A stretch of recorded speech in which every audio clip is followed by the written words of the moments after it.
Welcome. Great to have you here.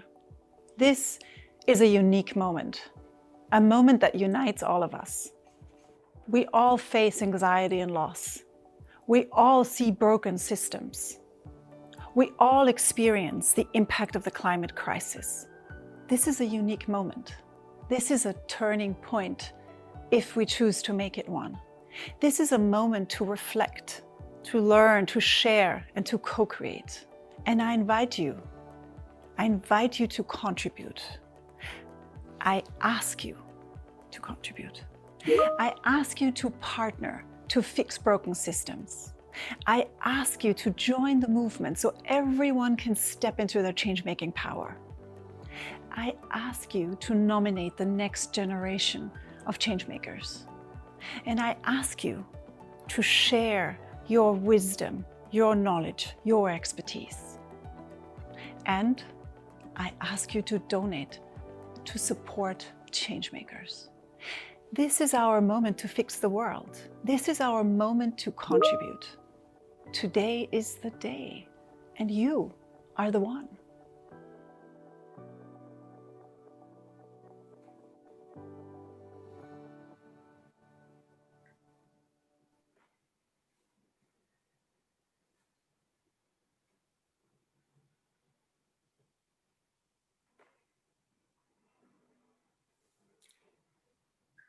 Welcome everyone to today's session entitled The Inner Outer Game, Why Aligning Your Inner Life Has Everything to Do with Your Role in Society and the SDGs.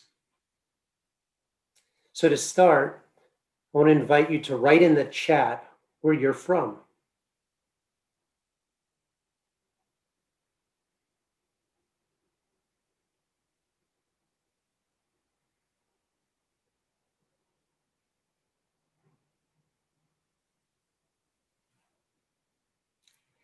I'm delighted you're here, regardless of whether or not you plan to be at this session.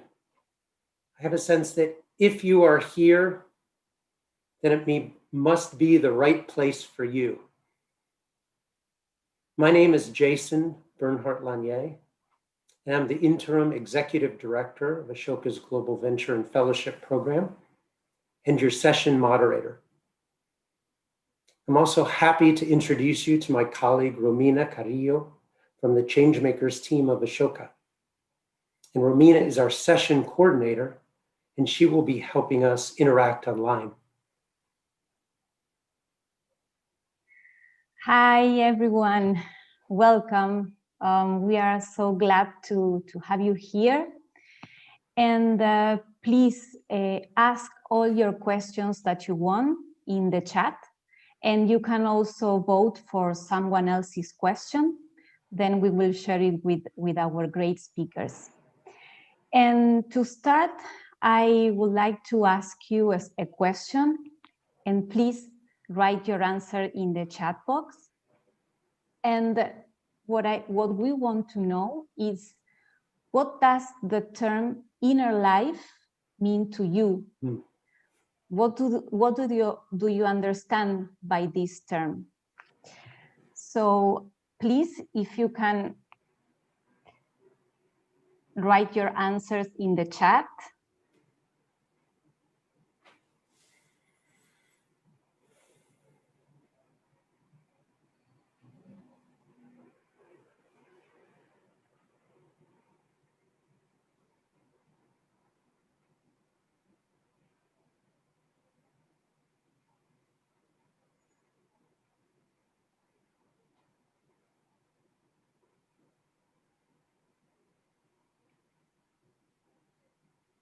What does the term inner life mean to you?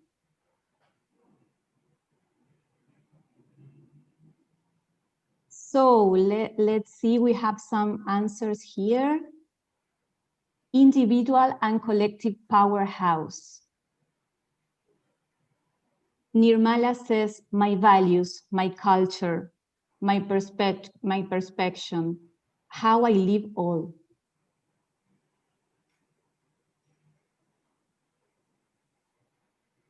Douglas, he says, my experience of contemplative oneness and my dream life, my spiritual value-based motivation. Thanks, Agatha. Ana, authentic self. Juan, love for yourself, beautiful. Finding purpose and balance in this life. Silvia, this is a comment that Silvia made. Claudia, the aspects of my life that are not visible. Laura, my whole feelings, history, character, what makes me who I am. Oh, there are some lovely comments. Thank you so much. My safe space by Fatima. My values, my true self by Anna. Elena is sharing awareness, checking in, intuition. Well, this is amazing. Thank you so much for... Yeah, absolutely beautiful. And I'm sure there are more, and hopefully you will get the opportunity to see what everyone shares. It's clear that we're going to have an amazing session together. And it's also evident that we have a lot of shared understanding around what we mean by inner, right? So let's build on that. First, I want to tell you that this session was inspired by a concern that we're often out of balance, that our inner lives are not aligned with how we show up in the world, right? Whether we show up in terms of our actions or our external identities, that we're not aligned as much as we should be. These actions, these external identities, for example, are what we call our outer game, right? Well, the questions for us today are, what's the relationship between our inner lives and our outer lives? What is the relationship between our inner lives and the impact we seek, right? Such as through the Sustainable Development Goals. Well, I'm honored that we have 4 remarkable human beings who are going to support our discussion today around these questions. Their names are Cynthia, Alexander, Carrie, and Bart, and they are today's panelists. Now, I'm going to intentionally not introduce them in a traditional way. I'm going to allow them to introduce themselves in a slightly different way. First, through an outer lens, and second, through an inner lens. That way, they will help all of us make some additional distinctions that will aid our conversation together. Okay? So I've asked each to introduce themselves for about a minute. So we'll start with Cynthia, and then Alexander, Carrie, and then Bart. So Cynthia, if you'd be willing to go first, that would be wonderful. Thank you, Jason. So in my outer life, I lead 5 organizations that are engaged in transformative work around social and environmental justice issues, the circular economy, and education. In my inner life, growing up as an only girl with 3 brothers, a very strong father, and a very resilient mother, I had a deep inner life, starting very early. And, that became an inner journey that, has unfolded over the decades. And I think where I am today, working with ancestors is very central, and it permeates into everything that I do and the way that I do what I do. Beautiful. Thank you, Cynthia. Thank you. And welcome. Thank you.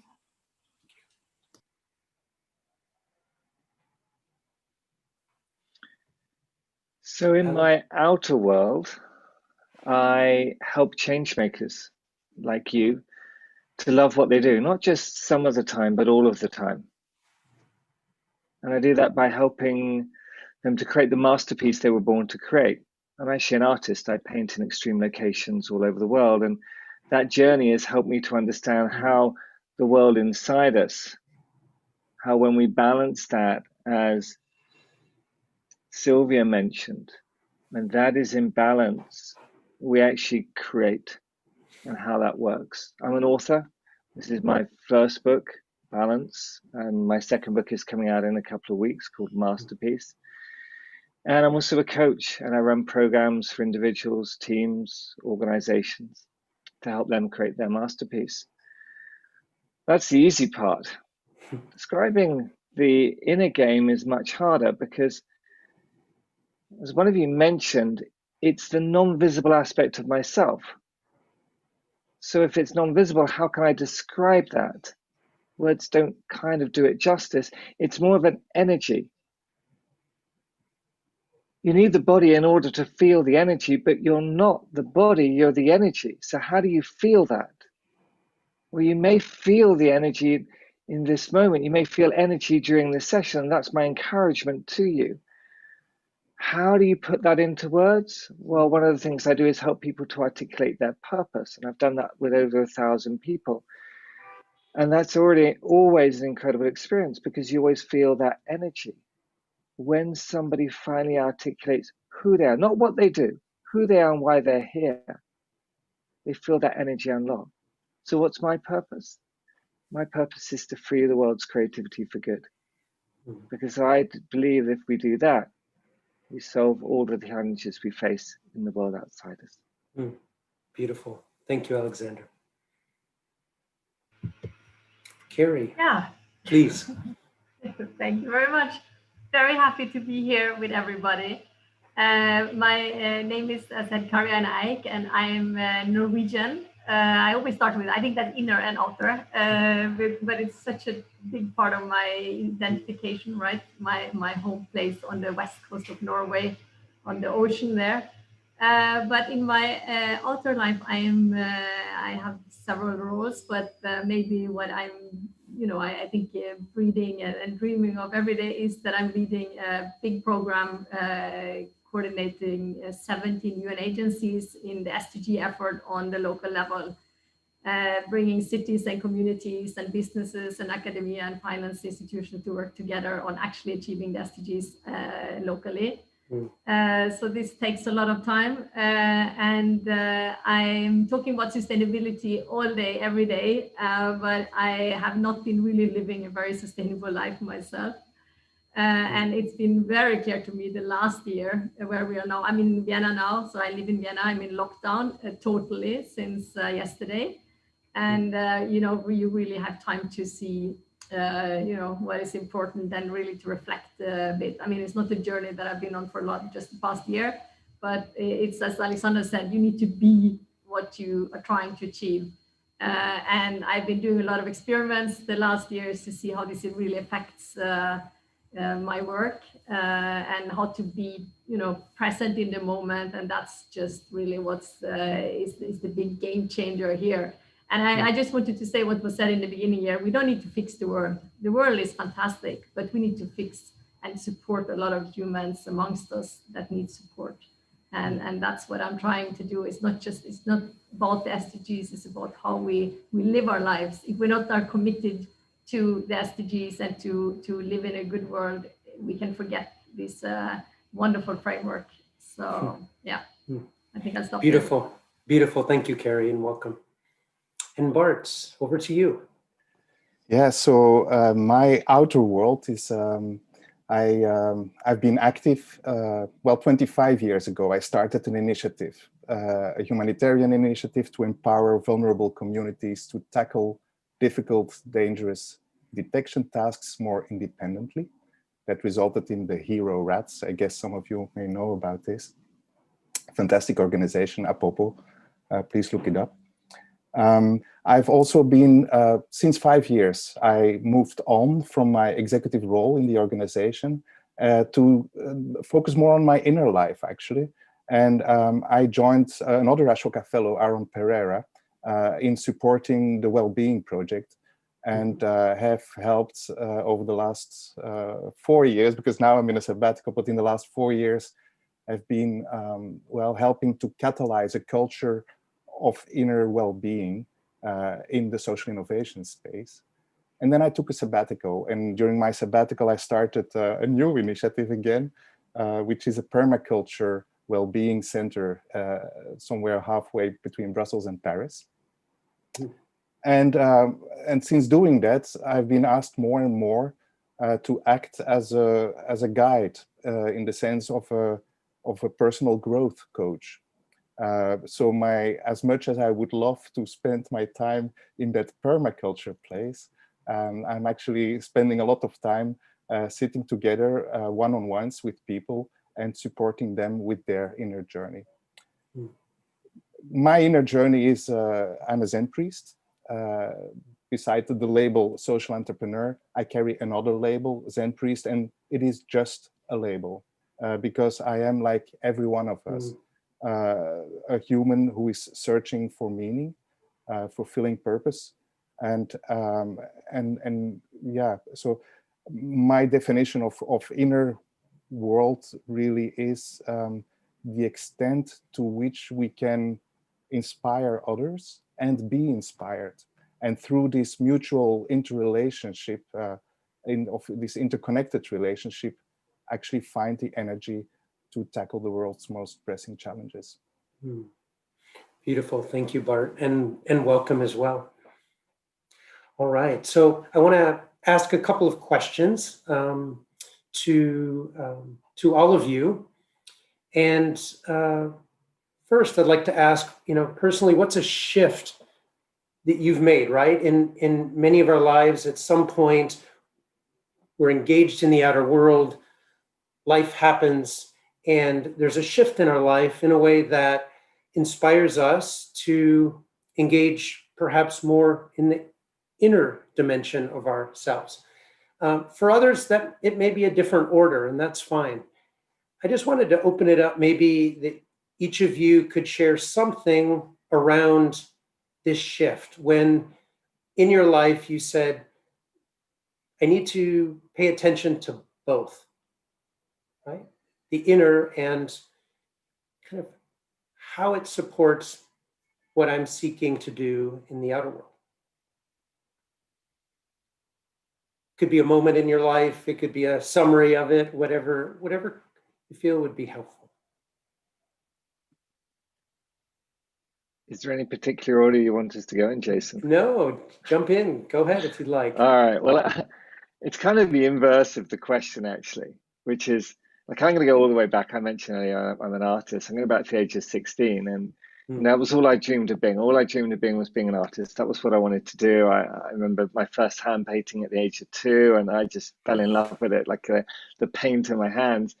Then fast forward to the age of 16, there I'm creating the best painting I've ever created. And my father comes to me quite innocently, and he goes, well, I've just spoken to your art teacher, and we've come to the conclusion you're never going to make money as a professional artist. What? My dream. That was what I wanted to do. I didn't have the belief to say, no, I'm an artist. This is what I'm going to do with my life. And it led to the hardest period of my entire life. I tumbled into depression. I went to university, I studied business. I had eating problems. I had drinking problems. I drank myself into hospital twice. I experimented with drugs. And that period of my life was really, really dark. And it was only afterwards, a long time afterwards, I really understood what had happened.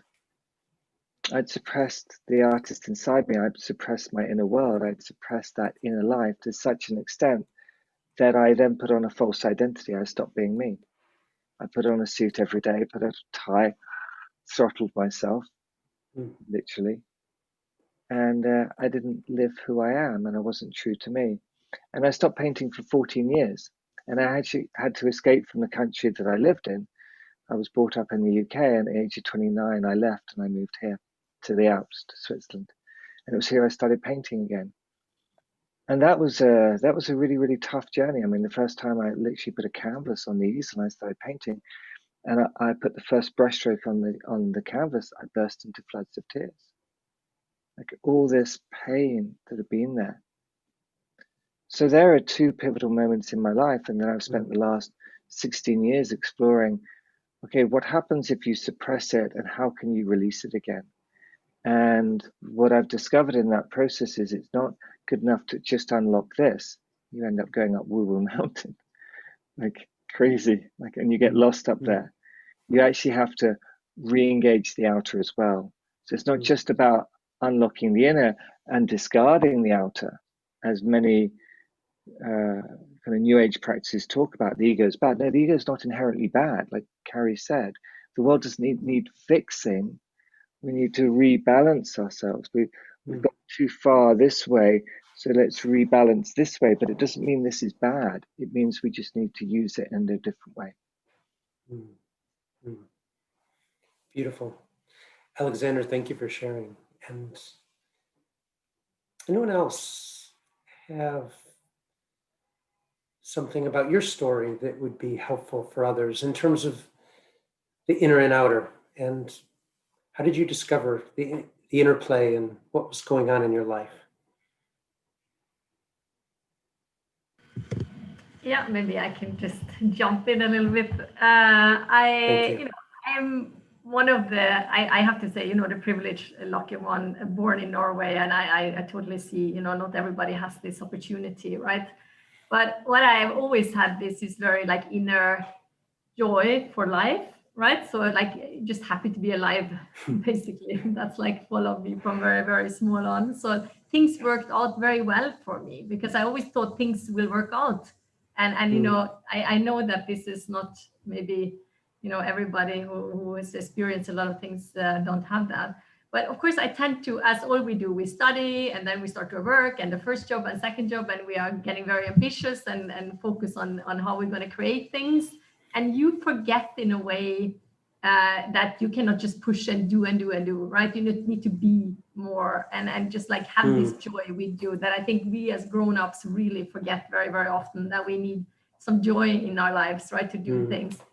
And I had a very, because I said I've been, 24 years working with the UN, and it was a very important moment for me in the UN. I was quite young when I started, and I had one of my top bosses was sitting there, and he said, if we don't crack the code with the private sector, we can forget the whole thing, because we need to work together on a totally different level with the private sector. And this has always stuck with me. So then for a few years ago, actually 6 years ago, I could move to China and still work on the UN projects and all these things. I thought, no, I'm going to leave the UN and I'm going to move to the private sector. I'm going to understand how the private sector is thinking and how the businesses work, then merging it with the development world. So that's what I did. So I had around 1,000 one-on-ones with different CEOs to really talk to them to understand how they're thinking in terms of their businesses in all different sectors. And what I started to understand was that very often I went into a meeting with very pre-thinking, what I want this person to say, and, what to hear, and can they support me in my mission, and, all these things. But I saw it didn't really work. So when I started, it was like after maybe 100 meetings, to just be present in the moment where I was sitting with these different people. The outcome of every meeting turned different. And this was just, okay, this is interesting. So I started to really optimize this and see, okay, I go into every meeting. Of course, I have a strategy with what I want to achieve, like overall, but I'm not going into any meeting with any, this is what I want to hear from you or something like that. And then you will get a really different result. So that was the starting point. And then, I have ups and downs like everybody has, and you forget and you're just doing too much. But through the last year now, when I've had also a little bit more time to be at one space, I started to go riding in the woods, doing a lot of other things. And every time I do things like that, something materializes. I come back, it's been a project I've been really working on, get out in nature, coming back, almost the contract is signed. So, you know, these things that we just like bring joy in, it's been like by experience, right? It's been how I've been working and living the last years, but it's working. It's working, but we need to believe in it, and we need to really, you know, test it out for ourselves. It doesn't help that I tell you it works. You know, you need to feel that the pushing against the wall will never get you there. Relax behind and see the wall, that you get through it. That's what so it's been many things. It's not one thing, as Alexander says. It's just the energy of living your life, working and blending them in a good balance.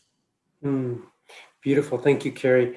Alexander, I loved what you said, around the importance of balance, about really also paying attention to the deeper inner call of what one seeks to create, for example, and be. And Carrie, I love what you said around this doing and being. And it sounds like, for you also, in addition to living generally with the sense of joy, right? Joy of life, which is fantastic.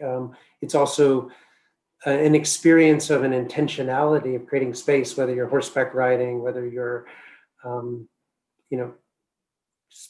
creating quiet time for yourself, that you've also seen that also seems to make a difference. And for example, in meetings, just being present seems to somehow have an impact that's different than what it might otherwise have been. So yeah, thank you both. Bart or Cynthia, anything you guys would like to add to this question? You want to go first, Cynthia, or I go? All right. I want to continue building on the field of tension that there is between the doing, our actions in society, and the being that Carrie so eloquently shared. And I'm just bringing my own story, actually. It's a similar type of thing, and also different. When the organization I built, Apopo, when it became really big, we currently have more than 10 programs in the global south, in Africa and Southeast Asia, and with more than 1 million people who lead a life free from fear, because they can return to their villages and lead a normal life. It was September 2014.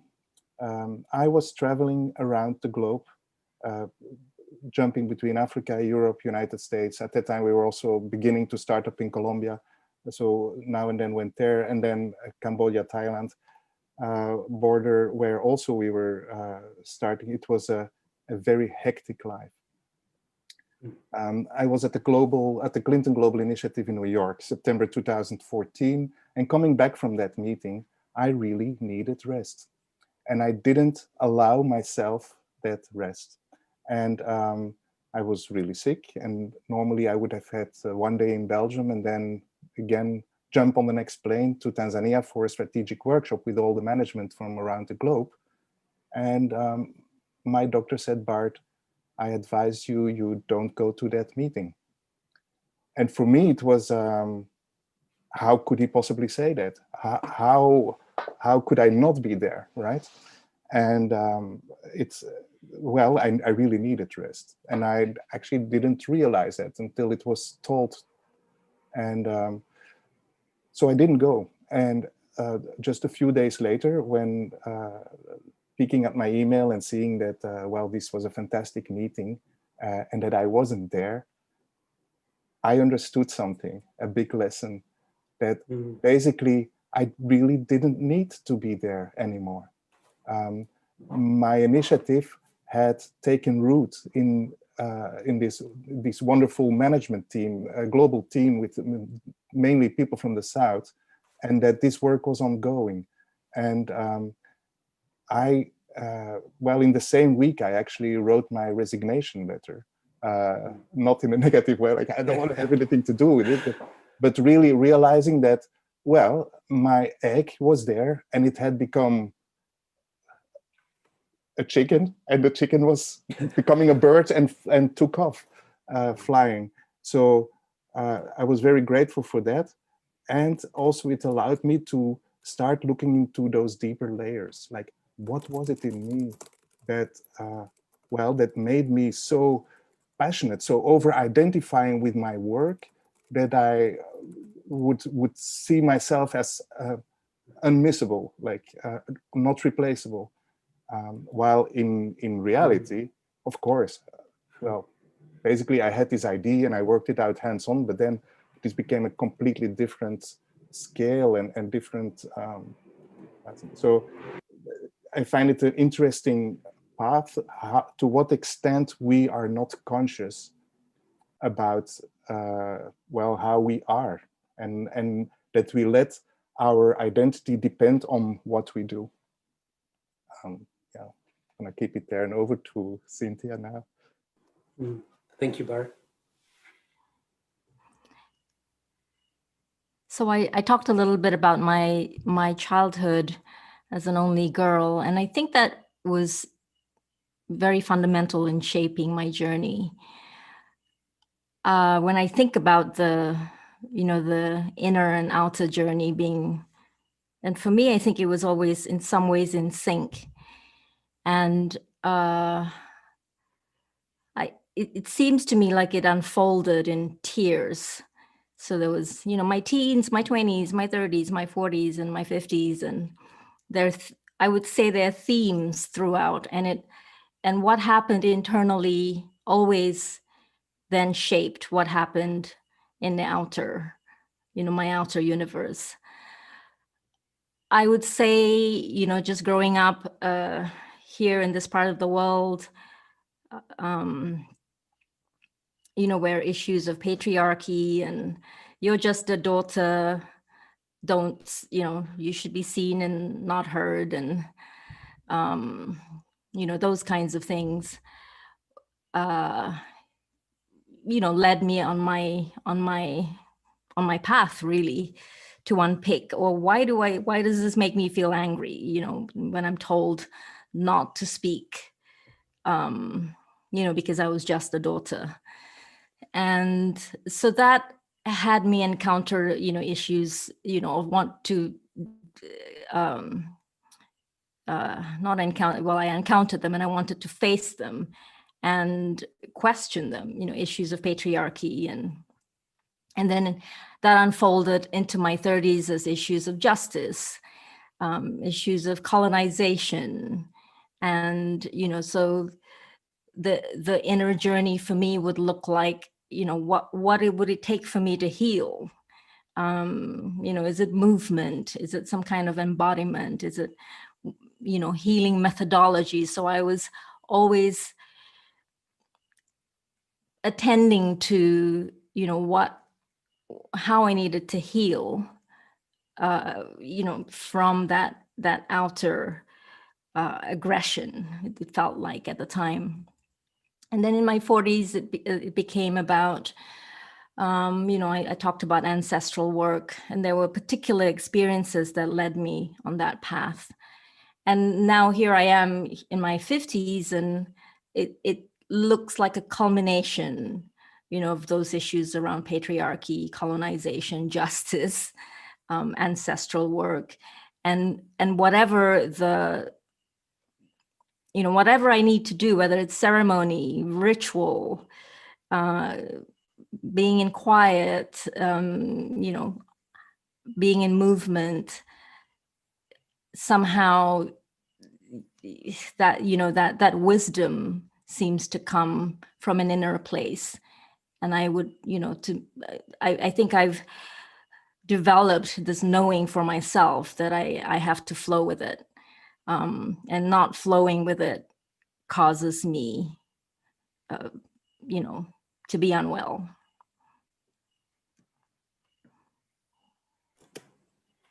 Beautiful, Cynthia. Thank you so much. And Bart and Cynthia, I appreciate so much of, there's such richness in what you've shared, and I'm sure many of us and the participants can relate to so many aspects. But I loved your, Bart, speaking also about, these points of realization that something could go on without you driving it in a way, and that, the interrelationship there also with oneself to say, it's time for a shift. And of course, Cynthia as well, talking about you felt that these things inner and outer for you have been in sync, and have taken on just different expressions and tiers, is the word you used, at different chapters of your life, and what richness in terms of what you've been working with in different chapters. Just beautiful. So thank you. So one more question for the panelists, and also we also have a question that I'll share from the participants for everyone. So the first question we've talked about in terms of kind of from an individual perspective. What I'd like is just for us to take maybe just a few minutes as a group here for you to share a little bit what you see when you look kind of big picture, meta level, when you look at the society level, and in a time of such uncertainty, such upheaval, what do you all see as a sign of hope? Not only in your own lives with what you're working with, but also more collectively, that somehow there's hope for how we move forward together in new ways, that some of these outer challenges like the SDGs, there's hope for us collectively living differently. So maybe you could just share a little bit about things you've witnessed, experienced, what gives you hope in relation to our broader society and community.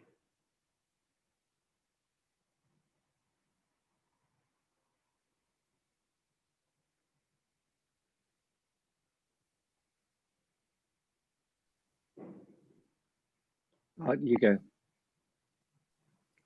I think you were first, actually, but all right.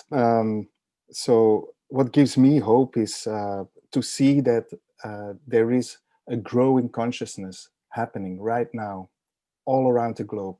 And well, of course, we have this current very awkward situation of the pandemic we're going through. But let's also see, like, I really love the Chinese way of looking at crisis. There's two characters there. One is a threat, the other is the opportunity. And if you look at the opportunity here, is that for the first time since our contemporary times, we have the opportunity to lead a simple life. Basically, we're all obliged to be localized and look at what the needs are in our immediate environment. Looking at the SDGs, and I know you're going to refer to this anniversary report to the Club of Rome, where basically it's very simple. If we don't do anything, humanity won't survive. Well, and together with humanity, so many species on this planet, right? If we deploy massive way of assets, still, we won't get there. If we move a lot faster in all this, still, we won't get there. What is actually required in this time of uncertainty is to find the certainty that we can tackle this together through a transformative inner path.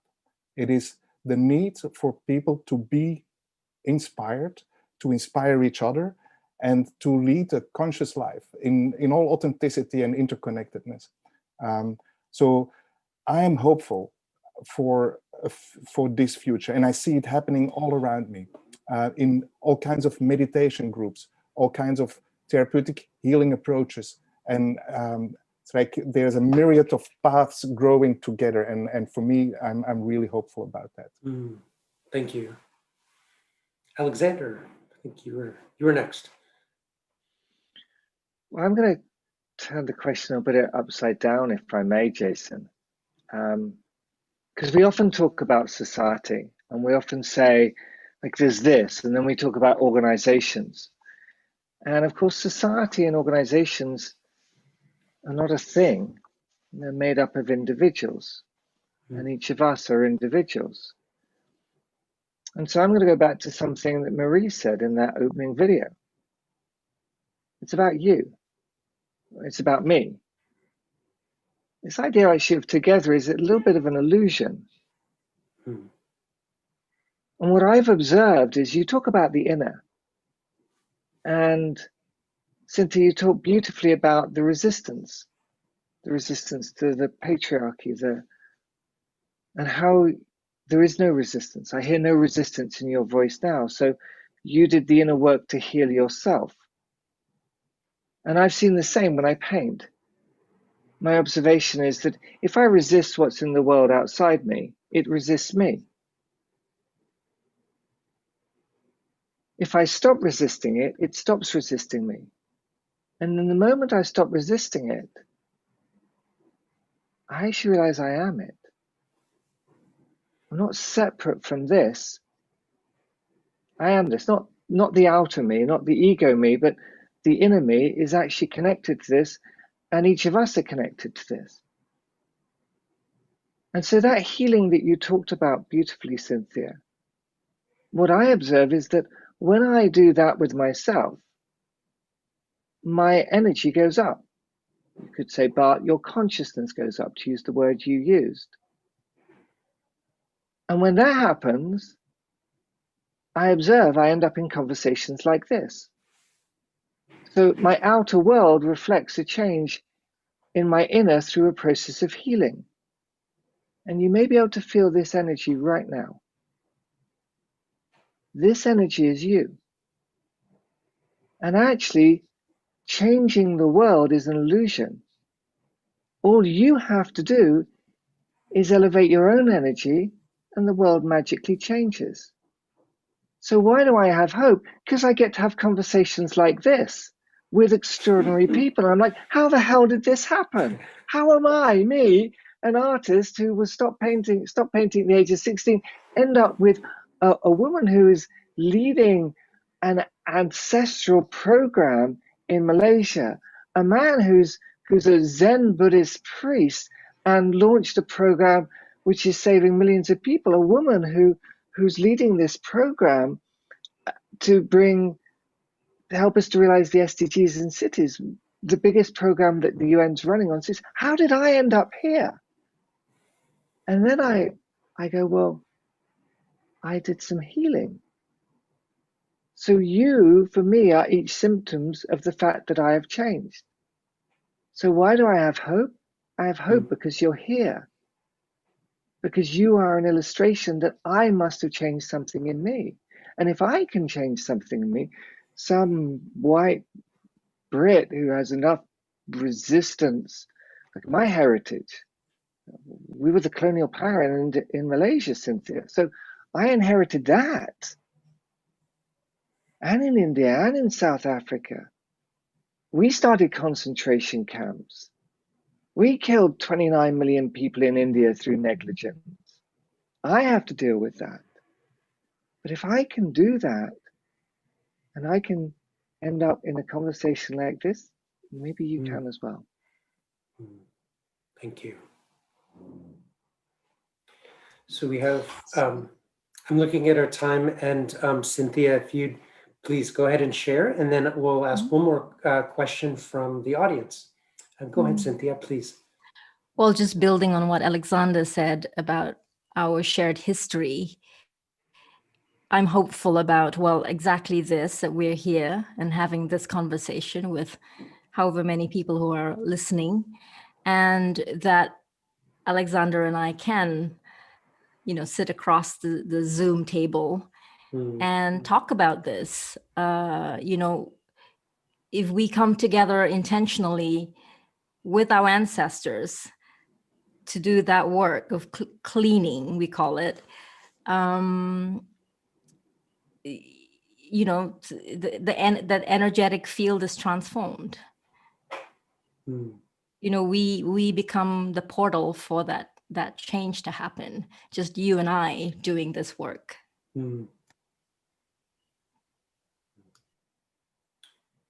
Thank you.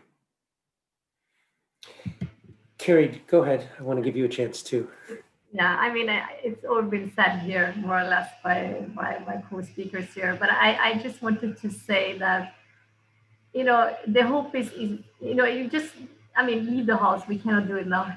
literally. But traveling the world and meeting people, of course, this gives you hope, because it's just amazing that the whole transformation on consciousness was happening before this crisis came. It's just now, it's just level it up to a totally different, new dimension that we've not seen before, but it's already there. And I was so lucky. I was working a year for the Red Cross, and I was in the worst disaster areas in Africa, looking to what needs to be done, right? And you came there to the most remote village in the world, totally. And they came, the chief of the village, and he had this Red Cross sign on his, like here, this the trusted brand, right? This is, yeah.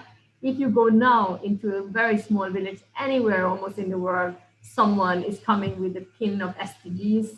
It's just, it's a universal language already. It's someone saying, no, this is just coming and going. It's just something, but it's not. This is here to stay. And we have already the framework now. I mean, the understanding of this is important to do something with our consummation and all the things that we're dealing with, to think differently. Raising the consciousness now, as it's happening while we're sitting here locked in. I have major hope for this future, and I see major changes happening quite quickly. Wonderful.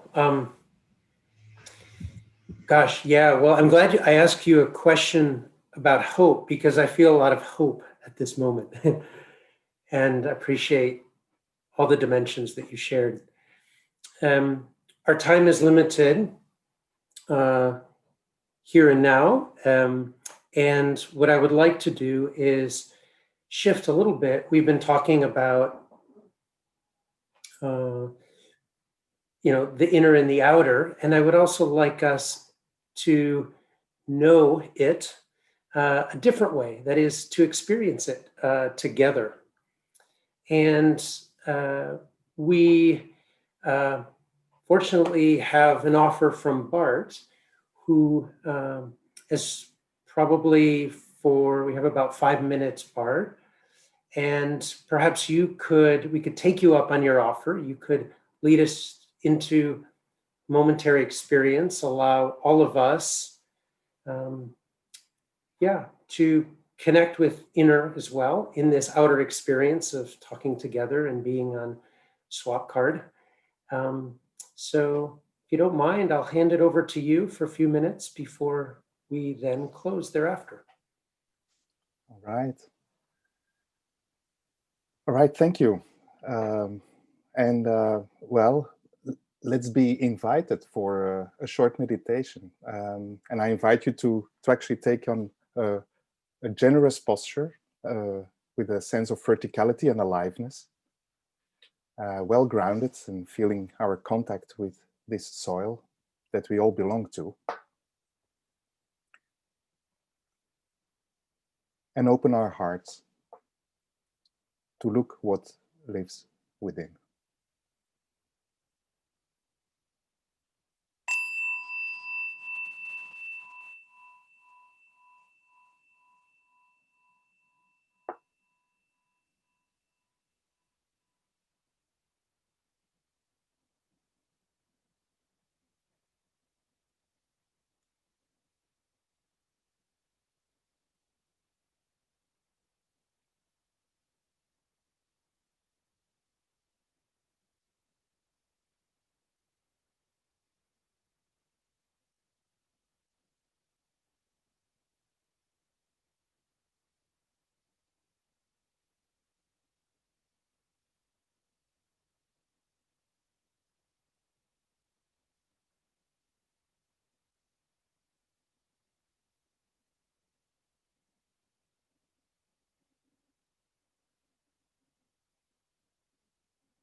To become that portal of change that Cynthia mentioned, or to elevate our energy, as Alexander said, we need to be rather than do.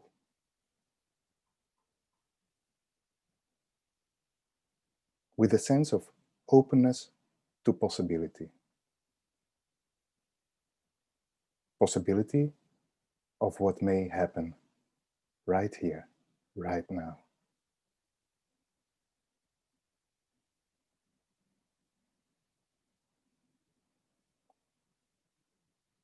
So instead of looking out for what we can do next, we're invited to look in calm and clarity,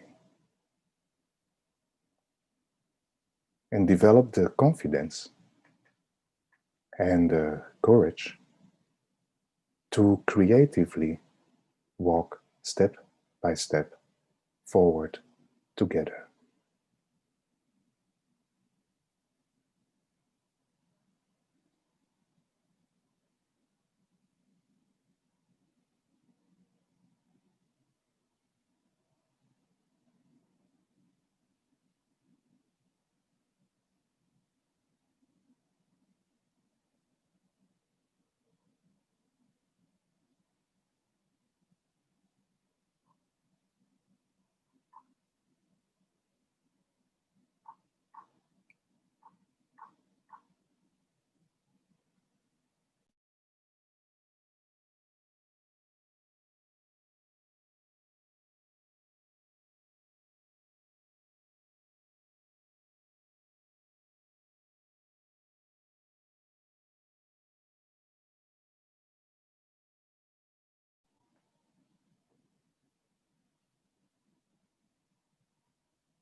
Thank you, Bart.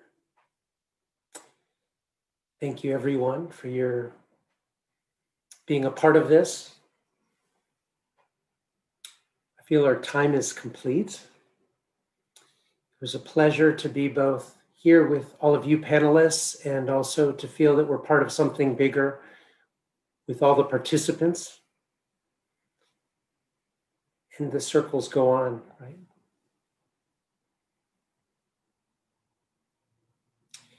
I want to invite all the participants to check at the bottom of Squat Card for some valuable resources, some things that were briefly talked about during our conversation today.